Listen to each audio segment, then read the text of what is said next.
Hi friends, how are you all. Welcome back to Med Steps YouTube channel. So आज हम लोग बात करने वाले हैं एमनियोटिक फ्लूइड एबनॉर्मलिटीज के बारे में। नॉर्मली ये एमनियोटिक फ्लूइड होता क्या है? ये एमनियोटिक फ्लूइड प्रोड्यूस्ड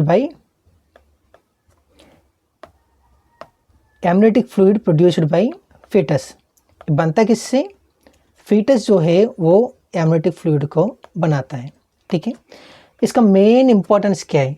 ये नॉर्मली फीटस का ग्रोथ के लिए एंड डेवलपमेंट के लिए हेल्प करेगा। It will helps in foetal growth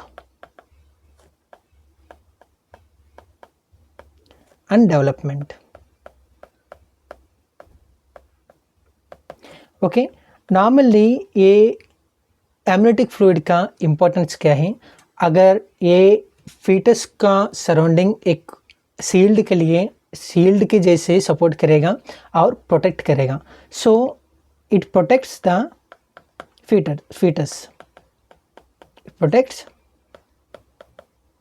fetus from infections and from external factors। Externals जो pressure, this type of infections, bacterial, ये सब कुछ सबसे ये जो एमनियोटिक फ्लूइड जो है उसको फीटस को प्रोटेक्ट करेगा।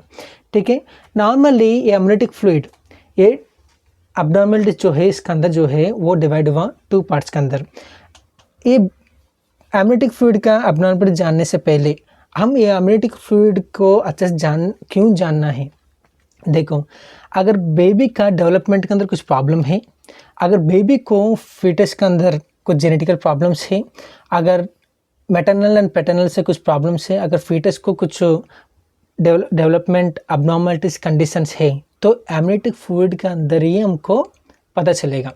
उससे हम लोग लैब टेस्ट करेंगे, वो लैब टेस्ट के अंदर ही हमको कौन सी प्रॉब्लम है, जेनेटिकल प्रॉब्लम है, वो सब कुछ हमको एमनियोटिक फ्लूइड का इस अंदर से हमको पता चलेगा। ठीक है, अभी नॉर्मली आप अगर क्लिनिकल रोटेशन कर रहे हो ऑब्स्टेट्रिक्स एंड गायनेकोलॉजी के अंदर, नहीं तो आप हॉस्पिटल गए, आपका फैमिली मेम्बर्स को किसी को भी कुछ प्रॉब्लम है, तो वो लोग 2 कंडीशंस आपको मेंशन करेंगे ये एमनियोटिक फ्लूइड के रिलेटेड। वो है एक पॉलीहाइड्रोमनियस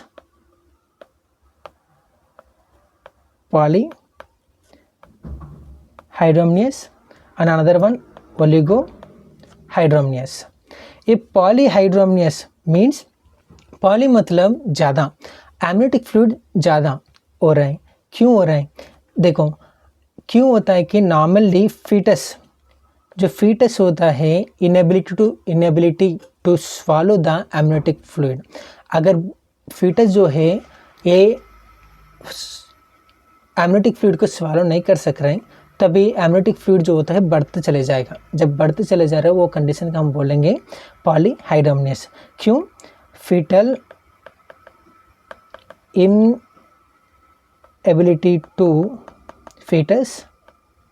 inability to swallow the amniotic fluid। Okay, so क्यों फीटस स्वालो नहीं कर सक रहे हैं? इधर है अब डेवलपमेंटल प्रॉब्लम्स क्या क्या है। फर्स्ट वन हो सकता है हमारा oesophageal duodenal atresia. Oesophagus and duodenum अच्छे से फॉर्म नहीं हुआ, ये कंडीशन हो सकता है। दूसरा फीटल इंटेस्टिनल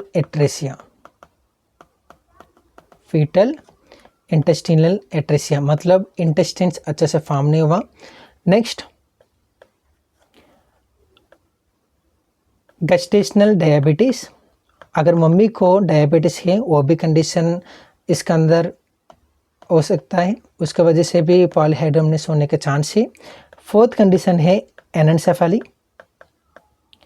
अगर एनेन्सेफेली है, हमको अल्फा फीटोप्रोटीन टेस्ट करना है, वो भी किससे कर सकते हैं हम लोग? एमनियोटिक फ्लूइड के अंदर से ही हम लोग एमनियोटिक फ्लूइड को लेने के बाद लैब टेस्ट करेंगे, वो भी अल्फा फीटोप्रोटीन टेस्ट करेंगे। उसके अंदर अगर आपको कुछ अबनॉर्मलिटीज़ है तो ब्रेन डेवलपमेंट नहीं हुआ, इसलिए आपको पॉलीहाइड्रोमनियस देखने के लिए मिल रहे हैं, वो आपको समझना चाहिए। नेक्स्ट है हमारा न्यूरल ट्यूब डिफेक्ट होने के वजह से भी। ये न्यूरल ट्यूब डिफेक्ट होता क्यों है? नॉर्मली अगर मदर को अच्छे से न्यूट्रिशन न्यूट्रिशन नहीं मिल रहे हैं, for example deficiency of vitamin B9, that means folic acid की डिफिशियंसी होने की वजह से भी आपको ये न्यूरल ट्यूब डिफेक्ट होने का चांस है। ठीक है, नेक्स्ट लास्ट वन, मल्टीपल गेस्टेशंस। अगर मदर जो है ज़्यादा गेस्टेशंस है तो भी ये पॉलीहाइड्रोमनेस होने का चांस है। ठीक है, अभी हम लोग पॉलीहाइड्रोमनेस का कंडीशंस, क्या क्या कंडीशंस पॉलीहाइड्रोमनेस आने का चांस है वो अभी हम लोग देख चुके हैं। अभी ये जो एमनियोटिक फ्लूइड इंडेक्स से हम लोग जान सकते हैं कि पेशेंट को लाइक मदर को पॉलीहाइड्रोमनेस है कि नहीं है। वो इंडेक्स कैसे जान सकते हैं, ये FI बोल सकते हैं हम लोग। इसको हम बोलेंगे अल्फ़ा, इसको हम बोलेंगे एमनियोटिक फ्लूइड इंडेक्स। ये एमनियोटिक फ्लूइड इंडेक्स जो होता है ये आपको नॉर्मली आपको ये एमनियोटिक फ्लूइड ये पॉलीहाइड्रोमनेस के अंदर आपको देखने के लिए मिलेगा ग्रेटर देन 24 सेंटीमीटर्स। अगर ग्रेटर देन 24 सेंटीमीटर्स इंडेक्स है तो वो है पॉलीहाइड्रोमनियस।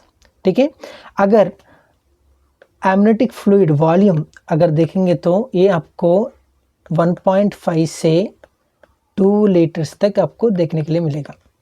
ठीक है, ये है पॉलीहाइड्रोमनियस के बारे में बात करना है। तो अभी हम लोग जा रहे हैं ओलिगोहाइड्रोमनियस। ओलिगो मतलब लिटिल, मतलब एमनियोटिक फ्लूइड जो है वो बहुत कम है। क्यों है? इसका मेन कंडीशन है रप्चर ऑफ मेम्ब्रेन। अगर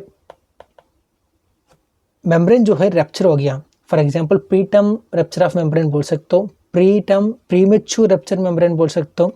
ये जो मेम्ब्रेन जो है रप्चर होने की वजह से आपको ए ओलिगोहाइड्रोमनियस देखने के लिए मिलेगा। ठीक है, इसके अंदर मेन थिंग है आपको रप्चर ऑफ मेम्ब्रेन की वजह से हो सकता है। दूसरा पोर्टर सिंड्रोम, ये बहुत इंपॉर्टेंट है। पोर्टर सिंड्रोम की वजह से भी आपको ओलिगोहाइड्रोमनियस देखने के लिए मिलेगा। दूसरा है प्लेसेंटल इनसफिशिएंसी की वजह से भी आपको ये ओलिगोहाइड्रोमनियस देखने के लिए मिलेगा।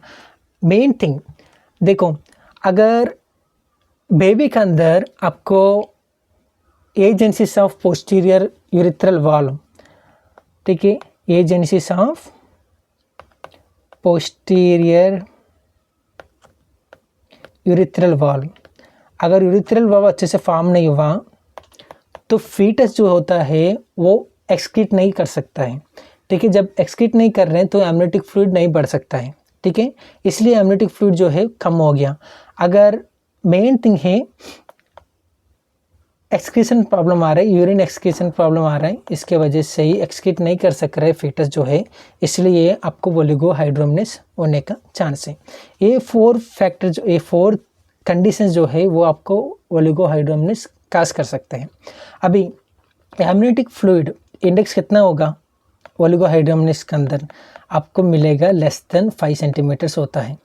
ठीक है, अभी alpha fetoprotein amniotic fluid volume कितना होता है, आपको 0.5 लीटर्स